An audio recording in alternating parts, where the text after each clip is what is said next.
اب اگلے عشرہ میں شب قدر آ رہی ہے، جو 21، 23، 25، 27، 29 میں سے ایک رات ہوتی۔ ہمارے پاکستان میں صرف 27 کو لوگ جاگ رہے ہوتے ہیں۔ جاگو، 27 کو جاگو، لیکن میں کہتا ہوں میرے نبی کا فرمان ہے شب قدر 5 راتوں میں گھومتی ہے، کبھی 21، کبھی 23، کبھی 25، کبھی 27، کبھی 29، ان 5 راتوں میں گھومتی ہے۔ تو آپ 5 راتیں جاگ لو، آپ کو شب قدر مل گئی۔ اور شب قدر کا بیک گراؤنڈ کیا ہے؟ میرے نبی نے فرمایا بنو اسرائیل میں 4 انبیاء نے 80 سال، یا 4 مجاہدین نے 80 سال اللہ کے راستے میں جہاد کیا۔ تو صحابہ کہنے لگے یا رسول اللہ، ہماری تو عمریں بھی 80 سال نہیں ہوتی، تو ہم ان کے برابر کیسے ہوں گے؟ تو ابھی ان کا یہ سوال باقی ہے، اور مجلس باقی ہے کہ جبریل آ گئے کہ یا رسول اللہ بشارت دیں اپنی امت کو کہ اللہ کہہ رہے ہیں اِنَّا أَنزَلْنَاهُ فِي لَيْلَةِ الْقَدْرِ وَمَا أَدْرَاكَ مَا لَيْلَةُ الْقَدْرِ لَيْلَةُ الْقَدْرِ خَيْرٌ مِّنْ أَلْفِ الشَّهْرِ۔ چلیں ہم آپ کو ایک رات دیتے ہیں، آپ کی امت کے مرد عورت جاگ لیں، 80 سال سے زیادہ اجر لکھ دیا جائے گا۔ 80 سال کے برابر نہیں کہا، خیر اس سے زیادہ۔ تو آپ سب یہ جتنے میری بات سن رہے ہو میڈیا کے ذریعے سے جا رہی، یہ 5 راتیں ضرور جاگ لیں۔ چھوٹی چھوٹی راتیں ہیں، تراویح سے فارغ ہوں تو 3-4 گھنٹے کی رات باقی رہ جاتی ہے، کچھ نفل پڑھ لو، کچھ قرآن پڑھ لو، کچھ دعا مانگ لو، کچھ ذکر کر لو، اور لوگوں کو معاف کر دو۔ معاف کرنا بھی بہت بڑا عمل ہے، ورنہ عمل رک جائے گا، عمل رک جائے گا۔ معاف کر دو۔ ایک صحابی کہنے لگے یا رسول اللہ، ایک صحابی کہنے لگے رات کو تہجد میں یا اللہ تیرے نبی نے کہا ہے میں صدقہ کروں، تو میرے پلے تو شے کوئی نہیں، میں صدقہ کی کرا۔ اچھا چل میرے مولا، جس نے میری بے عزتی کی میں نے سب کو معاف کیا، میرا اے صدقہ قبول کر۔ فجر کی نماز میں آئے، آپ نے نماز کے بعد اعلان کیا بھائی رات کو صدقہ کس نے کیا ہے؟ سارے چپ بیٹھے رہے، کسی نے نہیں کیا۔ پھر آپ نے واضح کیا رات کو اپنی عزت کا صدقہ کس نے کیا ہے؟ یہ کھڑے ہو گئے کہ یا رسول اللہ، اور آپ کی باتیں سن کر شوق پڑا کہ کو مال لگاؤں، مال تھا نہیں، میں کہا چل میرے مولا میں اپنی عزت دہی صدقہ کرنا۔ تو میرے نبی نے فرمایا تیرا اللہ نے قبول صدقوں میں لکھ دیا ہے یہ عمل۔ شب قدر میں معاف کرو۔ دل میں بغض ہو تو اٹک جائے گا معاملہ۔ 4 آدمیوں کی بخشش نہیں ہوتی، اللہ نہ کرے کوئی ہم میں سے کوئی ہو تو میں بتا دوں تاکہ وہ ابھی سے توبہ کر لے۔ مدمن خمرن، شب قدر میں جبریل اترتے ہیں، فرشتے اترتے ہیں، ساری دنیا میں پھیل جاتے ہیں۔ پھر جو لوگ دعائیں کر رہے ہیں، نمازیں پڑھ رہے ہیں، ان کے ساتھ آمین کہتے ہیں۔ پھر جب سحری کی صبح صادق کی اذانیں ہو جاتی ہیں تو سارے فرشتے اکٹھے ہوتے ہیں، جبریل سے پوچھتے ہیں کیا ہوا؟ تو جبریل کہتے ہیں اللہ نے سب کو معاف کر دیا، 4 آدمیوں کا کیس پینڈنگ۔ تاریخ ڈل گئی، تاریخ ڈل گئی کہ یہ جب تک یہ کام کر رہے ہیں معافی نہیں، چھوڑ دیں گے معاف۔ جو کون ہے؟ کہ مدمن خمرن، شراب پینے والا، اس کی معافی نہیں ہوتی شب قدر میں۔ تو کوئی اللہ نہ کرے کوئی ہے تو توبہ کر۔ ہر خواہش جسے آپ دنیا میں تصور کرتے ہو اس کو اللہ نے حلال طریقے سے جنت میں تیار کر کے رکھا ہوا ہے۔ کہتا ہے یہ شراب چھوڑو، تمہارے منہ سے بدبو، بے ہوش ہو رہے، پیشاب نکل رہے، تم آؤ میرے پاس، وَسَقَاهُمْ رَبُّهُمْ شَرَابًا طَهُورًا، تیرا رب تمہیں خود اپنے ہاتھوں سے پلائے گا۔ ٹھیک ہو گیا؟ عَاقٌ لِوَالِدَيْهِ، ماں باپ کا نافرمان، بخشش شب قدر بھی نہیں بخشوا سکے گی، ماں باپ کا نافرمان۔ میرے نبی نے فرمایا جب لوگ جنت میں جائیں گے نا تو اویس کرنی بھی جا رہے ہوں گے۔ اویس کون ہیں؟ اویس بن عامر من مراد من قرن من الیمن۔ یہ میں نے آپ کو ان کا پورا جغرافیہ، ان کی پوری آپ کی میں نے آپ کو ان کی بتا دی ہے بایوگرافی۔ اویس نام ہے، عامر کے بیٹے ہیں، مراد قبیلہ ہے، قرن اس کی شاخ ہے، اور یمن ان کی رہائش ہے۔ میں ان کی بستی گیا 3 سال پہلے جہاں وہ پیدا ہوئے، اویس کرنی جہاں پیدا ہوئے، میں وہاں گیا تھا۔ انہوں نے ماں کی حد درجہ خدمت کی، وہ آسمانوں تک پہنچی، یہ میرے نبی کی خدمت میں حاضر نہیں ہو سکے، آسمانوں سے جبریل پہنچے۔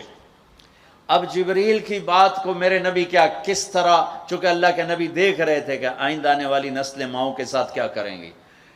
ہے یا رسول اللہ قیامت کب آئے گی؟ ایک سائل سوال کرتا، آپ نے کہا اللہ کو پتہ کب آئے گی۔ کہا جی کوئی نشانی تو بتا دیں کہ جب ماؤں کو ذلیل کریں گی اولادیں تو قیامت آ جائے گی۔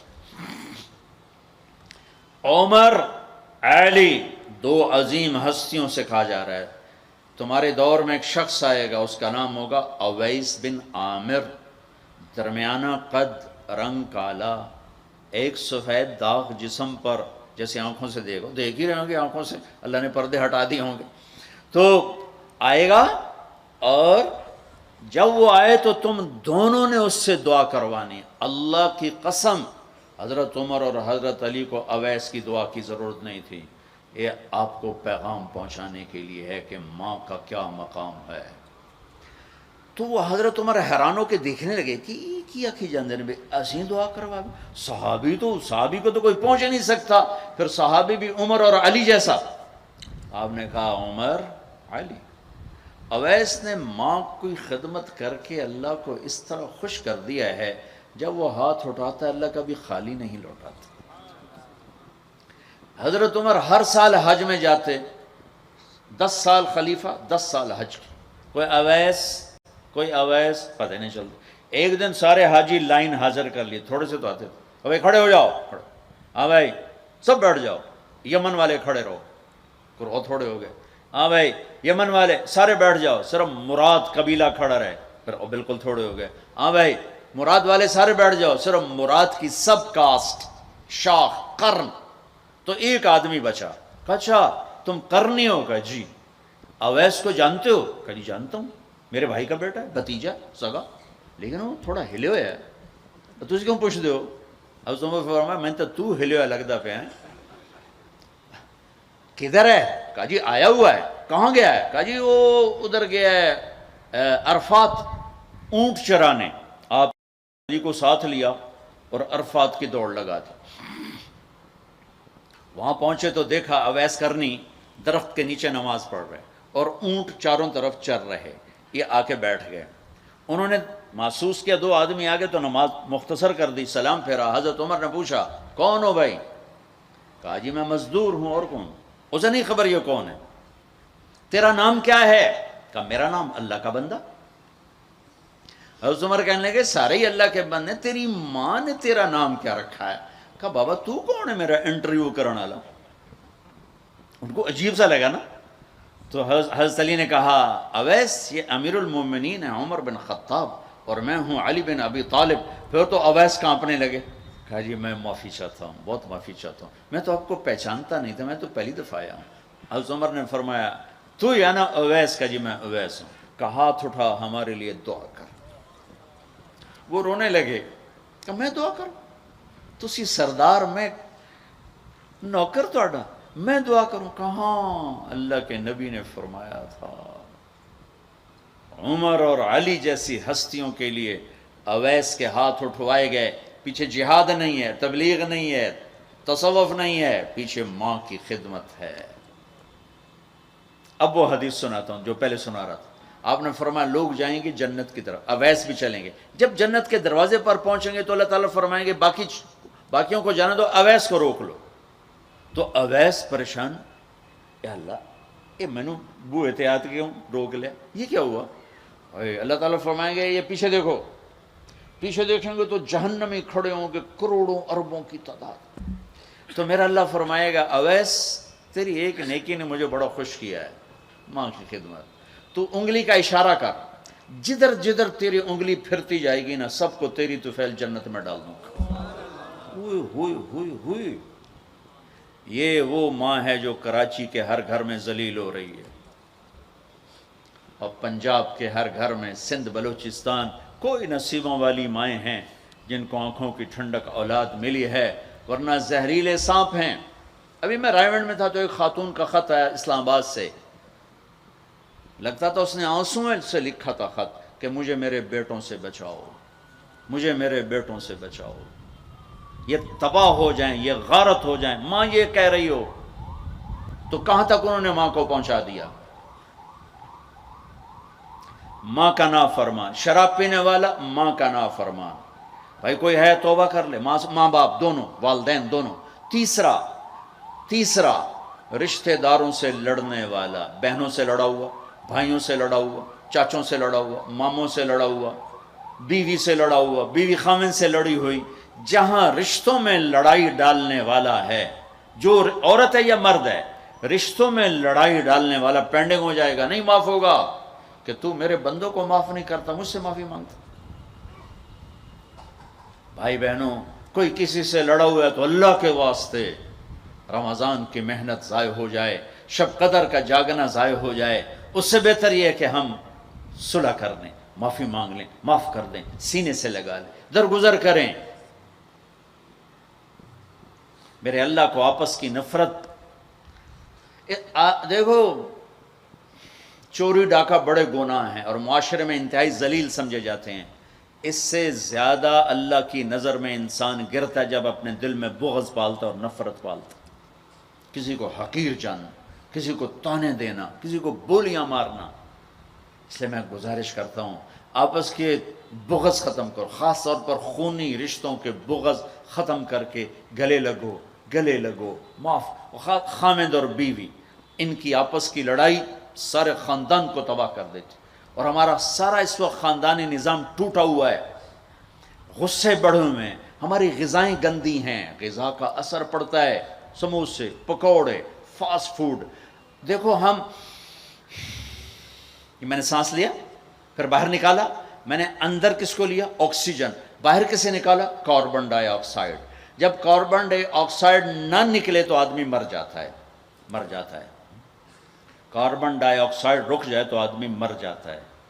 یہ جتنے کولڈ ڈرنکس ہیں سب میں کاربن ڈائی آکسائڈ ہے جو آپ خود اپنے اندر لے جا رہے ہیں.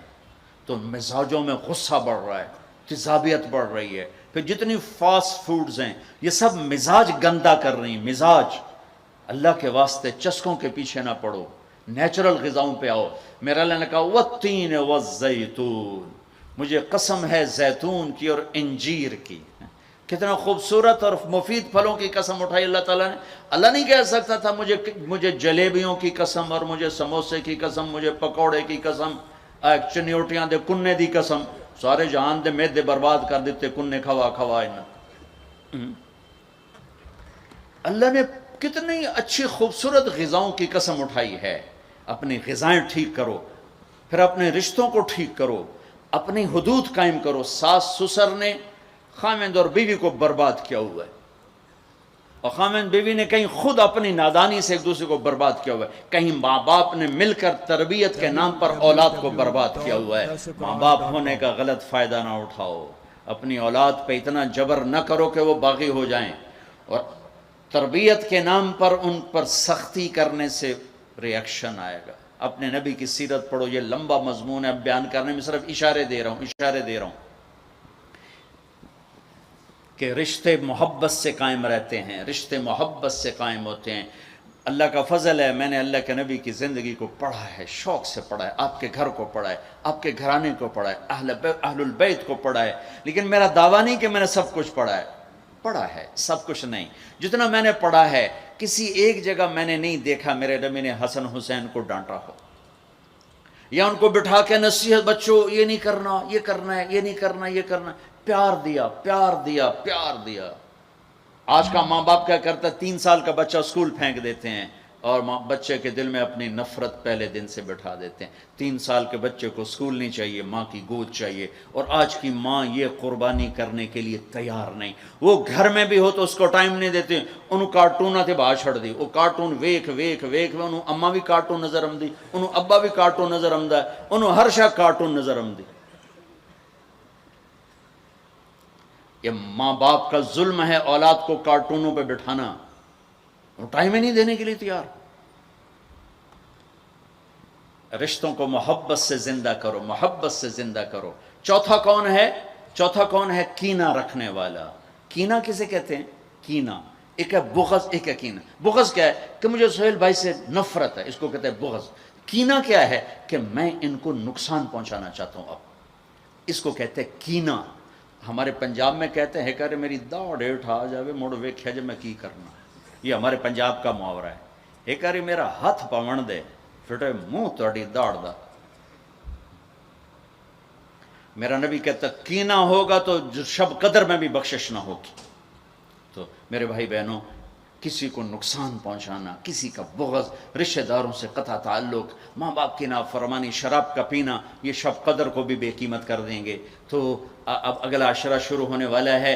اللہ نہ کرے کسی بھائی بہن میں یہ مسئلہ ہو، اس سے توبہ کرو تاکہ ہمارا عشرہ وہ جہنم سے خلاصی کا بن جائے، اور عید کی رات ہمارے لیے بھی اعلان ہو جائے کہ جاؤ بخشے بخشائے گھروں کو چلے جاؤ. سارے بھائی اس کی نیت کر لو، تھوڑی سی دعا کر لیتے.